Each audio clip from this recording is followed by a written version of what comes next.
Hi friends, good morning. എല്ലാവർക്കും സീമാസ് കിച്ചണിലേക്ക് സ്വാഗതം. ഇത് മോർണിംഗ് ടൈമാണ് കേട്ടോ, ബ്രേക്ക്ഫാസ്റ്റിൻ്റെ ഒക്കെ ടൈമാണ്. അപ്പോൾ ഞാൻ മോർണിംഗിലൊന്നും വീഡിയോ ഇടാറില്ല, പക്ഷേ ഇന്നിപ്പോൾ ഉണ്ടാകുന്നതൊരു സ്പെഷ്യലായിട്ടാണ്. വളരെ ഈസി ആയിട്ട് എന്താ ഉണ്ടാക്കി കൊടുക്കാമെന്ന് നമ്മുടെ എല്ലാ അമ്മമാരും കാലത്ത് മക്കൾക്ക് നമ്മൾ എന്താ ഉണ്ടാക്കി കൊടുക്കണമെന്ന് ചിന്തിക്കുക, എല്ലാ അമ്മമാരും. അപ്പോൾ ജോലിക്ക് പോകുന്ന അമ്മമാർ ഒക്കെ ആണെങ്കിൽ മക്കൾക്ക് ഈസി ആയിട്ട് ഉണ്ടാക്കി കൊടുക്കാൻ പറ്റിയ ഒരു ബ്രേക്ക്ഫാസ്റ്റാണ് കേട്ടോ ഞാൻ ഇന്ന് കാണിക്കുന്നത്. അപ്പോൾ നമുക്കിപ്പോൾ ടിഫിനായിട്ട് കൊണ്ടുപോകണമെന്നുണ്ടെങ്കിൽ അപ്പോഴും നമുക്ക് അത് കൊണ്ടുപോവുകയും ചെയ്യാം. പക്ഷേ കൂടാതെ നല്ല ഹെൽത്തി ആയിട്ടുള്ളതാണ് അത്. അപ്പോൾ അതിന് വളരെ കുറച്ച് സാധനങ്ങൾ മതി. ഞാനിപ്പോൾ വീഡിയോകളൊന്നും വിചാരിച്ചില്ല, പക്ഷേ അത് ഉണ്ടാക്കിയപ്പോൾ ഞാൻ 2 ഉണ്ടാക്കി ഞങ്ങൾ കഴിച്ചു. അതിന് ശേഷമാണ് ഞാൻ വിചാരിച്ചത് അപ്പോൾ ഇതൊരു വീഡിയോ ഇടാം. അപ്പോൾ പിന്നെ അത് നിങ്ങളെയും കൂടി കാണിക്കാമെന്ന് വിചാരിച്ചു കേട്ടോ.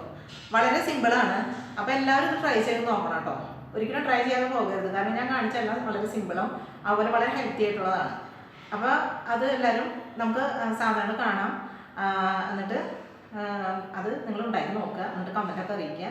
പിന്നെ ലൈക്ക് ചെയ്യുക, ഷെയർ ചെയ്യുക, സബ്സ്ക്രൈബ് ചെയ്യുക കേട്ടോ. അപ്പോൾ ഇതുവരെ എല്ലാം ചെയ്തവർക്ക്, എന്നെ സപ്പോർട്ട് ചെയ്തവർക്കൊക്കെ എൻ്റെ വക നന്ദി കേട്ടോ. പിന്നെ ഉണ്ടാക്കാൻ പോകുന്നതിൻ്റെ പേരെന്താ വെച്ചിട്ടുണ്ടെങ്കിൽ അതിപ്പോൾ ഒട്ടുമിക്ക ആൾക്കാർക്ക് അറിയുന്നതൊക്കെ ആയിരിക്കാം. എന്നാലും ഗോതമ്പ് റോളെന്നോ വീറ്റ് റോളെന്നോ അങ്ങനെ എന്ത് വേണമെങ്കിലും നിങ്ങൾക്ക് പറയാം കേട്ടോ. ഞാനിപ്പോൾ ഗോതമ്പ് ദോശ ഉണ്ടാക്കിയിട്ടാണ് അത് ചെയ്യണത്.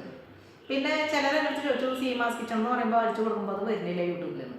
അപ്പോൾ അങ്ങനെയാണെങ്കിൽ സീമാസ് കിച്ചൺ എന്ന് പറഞ്ഞിട്ട് ഗ്യാപ്പില്ലാതെ നിങ്ങൾ അടിച്ചു കൊടുക്കുക. അപ്പോൾ അതിൽ കുറേ സീമകളെ കാണാം. കുറേ ഹിന്ദിക്കാരി സീമകളുടെ ഇടയിലാണ് ഞാൻ കിടക്കുന്നത്.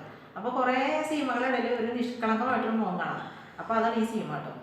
അപ്പോൾ എല്ലാവരും അതൊന്ന് നോക്കാൻ ചാനലൊന്ന് കാണാം കേട്ടോ. അപ്പോൾ പിന്നെ നമുക്കൊട്ട് വൈകിയാണ്ട് നമ്മുടെ വീറ്റ് റോൾ എങ്ങനെ റെഡിയാക്കി ഇടുന്നത് നോക്കാം. ഓൾറെഡി മാവൊക്കെ ഇവിടെ റെഡിയാക്കി വെച്ചിരിക്കുകയാണ്. ഞാൻ വീഡിയോ ഒന്നും വിചാരിച്ചില്ല എന്ന് പറഞ്ഞല്ലോ. അപ്പോൾ ഇത് 2 ഉണ്ടാക്കി കഴിഞ്ഞപ്പോഴാണ് ഞാൻ ഓർത്തത് അതൊരു വീഡിയോ ആക്കാം. അപ്പോൾ അതായത് എന്താണെന്ന് വെച്ചിട്ടുണ്ടെങ്കിൽ ഒന്നുമില്ല, വേറെ ഒന്നുമില്ല. ഒരു 2 ഗ്ലാസ് ഗോതമ്പ് പൊടി എടുത്തു, അതിൽ കുറച്ച് വെള്ളം ഒഴിച്ചു, കുറച്ച് ഉപ്പിട്ടു. നമ്മൾ ഗോതമ്പ് ദോശയ്ക്കൊക്കെ മാവ് റെഡിയാക്കുന്നുണ്ടല്ലോ, അതേ പരുവത്തിൽ തന്നെ കേട്ടോ.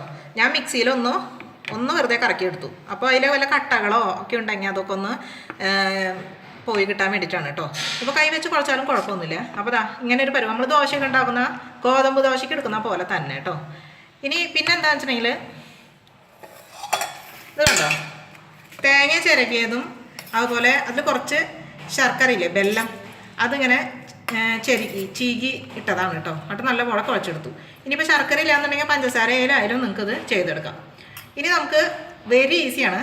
ഇനി നമുക്കിത് പെട്ടെന്ന് 5 മിനിറ്റ് മതി ഉണ്ടാക്കിയെടുക്കാം കേട്ടോ. അപ്പോൾ നമ്മുടെ തവ ചൂടായി വന്നിട്ടുണ്ട് കേട്ടോ, നല്ലപോലെ ചൂടായിട്ടുണ്ട്. അപ്പം മീഡിയം ഫ്ലെയിമിലാക്കി വെച്ചിട്ടുണ്ട്. ഇനി നമുക്ക് ദോശ ഉണ്ടാക്കിയെടുക്കാം. തവ നന്നായി ചൂടായിട്ടുണ്ട്. അപ്പോൾ അങ്ങനെ ഒരു തവിയിൽ കുറച്ച് മാവെടുത്ത്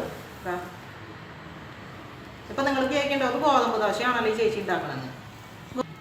ഗോതമ്പ് ദോശ തന്നെയാണ്, ഒരു വ്യത്യാസവും ഇല്ല. പക്ഷേ ഇതാവുമ്പോൾ നമുക്ക് ചമ്മന്തി അരയ്ക്കേണ്ട, അതുപോലെ മുളക് പൊടി ചാരിക്കേണ്ട, ഒന്നും വേണ്ട. സിമ്പിളായിട്ട് നമുക്ക് ഉണ്ടാക്കിയെടുക്കുകയും ചെയ്യാം. അപ്പോൾ ഇനി ഓഫീസുകളിലൊക്കെ പോകണമെന്നുണ്ടെങ്കിൽ നമുക്ക് കൊണ്ടുപോവുകയും ചെയ്യാം. കുട്ടികൾക്കൊക്കെ വളരെ ഇഷ്ടമാവുകയും ചെയ്യും. അപ്പോൾ ഒരു വശം ആയുണ്ട്, ചെറുതായി നായപ്പോൾ ഞാൻ മറച്ചിട്ടു കേട്ടോ. തിരിച്ചിട്ട് കൊടുത്തതിന് ശേഷം ഒന്നും കൂടെ ഞാൻ മറിച്ചിട്ടു കേട്ടോ. അങ്ങനെയായി വന്നിട്ട് ഇനി നല്ലപോലെ നിങ്ങൾക്കൊന്ന് മൊരിയണമെന്നുണ്ടെങ്കിൽ കുറച്ചധികം നേരം ഇടാം. അപ്പോൾ കുറച്ച് സോഫ്റ്റായിട്ടാണ് ഞാൻ എടുക്കുന്നത്. അപ്പോൾ ഇട്ടതിന് ശേഷം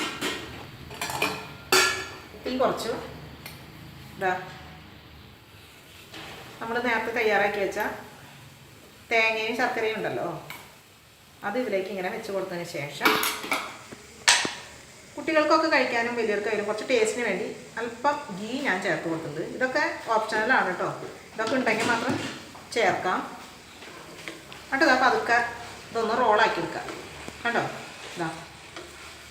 ഇത്രയേ ഉള്ളൂ, വെരി സിമ്പിളാണ്. അതിൻ്റെ മേലെ കുറച്ചുകൂടി ടേസ്റ്റിന് വേണ്ടി വളരെ കുറച്ച് ഗീയും കൂടെ ഞാൻ തേച്ച് കൊടുത്തതിന് ശേഷം അത് മറ്റൊരു പാത്രത്തിലേക്ക് മാറ്റി. അപ്പോൾ മറ്റൊരു പാത്രത്തിലേക്ക് മാറ്റിയിട്ട് കാണുമ്പോൾ തന്നെ കഴിക്കാൻ തോന്നുന്നുണ്ട്. വളരെ ഹെൽത്തിയാണ്, വളരെ ടേസ്റ്റാണ് കേട്ടോ. ഇനിയൊക്കെ അതുപോലെ വീണ്ടും മറ്റൊന്നും ഉണ്ടാക്കിയെടുക്കാം. കനം കുറച്ച് പരത്തണം കേട്ടോ. കനം കുറച്ചിങ്ങനെ നമ്മൾ ദോശ ഉണ്ടാക്കണം. റെഡി. ഇനിയിപ്പോൾ നെയ്യ് ഒഴിച്ച് കൊടുക്കാൻ നോക്കില്ല എന്ന് വെച്ചിട്ട് വിഷമിക്കണ്ട. അപ്പോൾ വെളിച്ചെണ്ണ ഉണ്ടല്ലോ, അപ്പോൾ നമ്മൾ ഇതിൻ്റെ ഉള്ളിൽ കുറച്ച് വെളിച്ചെണ്ണ, തേങ്ങയൊക്കെ ഇടുമ്പോൾ അതിൻ്റെ ഉള്ളിൽ കുറച്ച് വെളിച്ചെണ്ണ, അതുപോലെ റോളായിട്ട് എടുത്തതിന് ശേഷം മേലെ ഞാൻ നെയ്യ് തേച്ചത് നിങ്ങൾ കണ്ടല്ലോ, ആ സമയത്ത് നമുക്ക് ഒരു ടീസ്പൂൺ വെളിച്ചെണ്ണ തേച്ച് കൊടുത്താലും വളരെ ടേസ്റ്റി ആയിട്ട് വരും കേട്ടോ. അപ്പോൾ ഒരു വശമായിട്ട് ഞാൻ തിരിച്ചിട്ട് കൊടുത്തിട്ടുണ്ട്. മറച്ചിട്ടതിന് ശേഷം വീണ്ടും തിരിച്ചിട്ടു, തീ കുറച്ചിട്ടു. അതിനുശേഷം എന്താ ചീപ്പി വെച്ച ശർക്കരയും തേങ്ങയും കൂടെ ചേർത്ത് കൊടുത്തു. വളരെ കുറച്ച് അളവിൽ ഗീ അതിലേക്ക് ചേർത്ത് കൊടുത്തു. പിന്നെ അതാ നമ്മൾ റോൾ ചെയ്തെടുത്തു, കണ്ടോ, ഗീ തേച്ച് കൊടുത്തു കേട്ടോ. അങ്ങനെ ഈ സമയമാണ് ഞാൻ പറഞ്ഞത് നമുക്ക് വെളിച്ചെണ്ണ വേണമെങ്കിൽ തേച്ച് കൊടുക്കാം. അപ്പോൾ അതാ 2 എണ്ണം റെഡി ആയിട്ട് വന്നിട്ടുണ്ട് കേട്ടോ. അപ്പോൾ നമ്മുടെ ഗോതമ്പ് റോൾസ് ഇവിടെ റെഡി ആയിട്ട് വന്നിട്ടുണ്ട് കേട്ടോ. വളരെ ഈസിയാണ്. അപ്പോൾ എല്ലാവരും ട്രൈ ചെയ്ത് നോക്കുക. കണ്ടോ, ഇതിൻ്റെ കൂടെ നമുക്ക് വേറെ ഒന്നും വേണ്ട. ഇതും ഒരു ഗ്ലാസ് ചായ ഉണ്ടെങ്കിൽ വളരെ വിശേഷമായി തന്നെ പറയാം. കണ്ടോ, ഗീ ഒഴിച്ചത് കൊണ്ടാണ് കുറച്ചും കൂടിയും നല്ല ടേസ്റ്റ് കിട്ടും കേട്ടോ.